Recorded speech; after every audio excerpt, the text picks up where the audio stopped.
Nilinis ng ilang tauhan ng MMDA ang isang creek sa Quezon City na naging dahilan daw ng abot bewang na pagbaha sa lungsod. At para sa detalye, live mula sa Quezon City, nasa frontline ng balitang yan si Gerard de la Peña. Gerard, ano bang update dyan sa creek na yan dyan? Nikki, ongoing ang pagsasagawa ng isang cleanup drive dito sa Lagarian Creek sa pagitan ng Barangay Kalusugan at Barangay Rojas dito sa Quezon City. Sabi ng mga otoridad, regular naman na isinasagawa itong cleanup drive pero timing na rin ito lalo't napapadalas ang pag-ulan na nagiging dahilan ng pagbaha dito sa lugar. Nag-deploy na ang MMDA ng iba't ibang equipment para dito sa cleanup drive. Hinuhukay itong creek at tinatanggal naman yung mga nakatambak na lupa dito sa tabi at maging ang mga lumulutang na basura. Ang layunin daw dito ay mataasan ang capacity o kakayanan nitong creek na makahawak ng mas maraming tubig.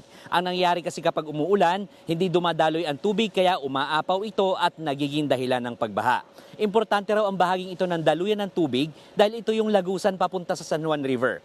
Catch basin din ang lugar na ito na naging tagasalo ng tubig mula sa mas matataas na bahagi ng Quezon City.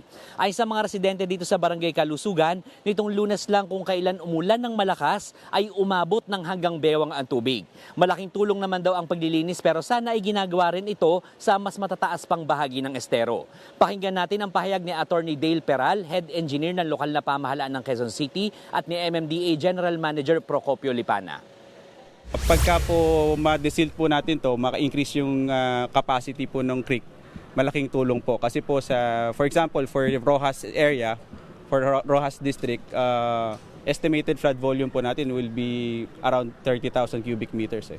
So kung maibsan po yung lumaki po yung capacity ng creek, malaki pong tulong. Paalahan ng muli ang ating mga kababayan na iwasang magtapon ng basura sa waterways. Kasi malaking contribution to sa pagbagal ng pagdaloy ng tubig.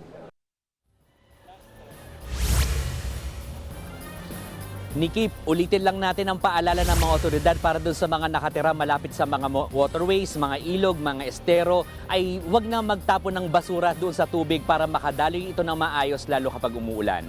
Nikki. Yan ang Express Report ni Gerard de la Peña mula sa Quezon City. Mga kapatid, Nikki de Guzman po. Para sa pasada ng mga rumaratsyadang balita, mag-follow at mag-subscribe na sa social media pages ng News 5.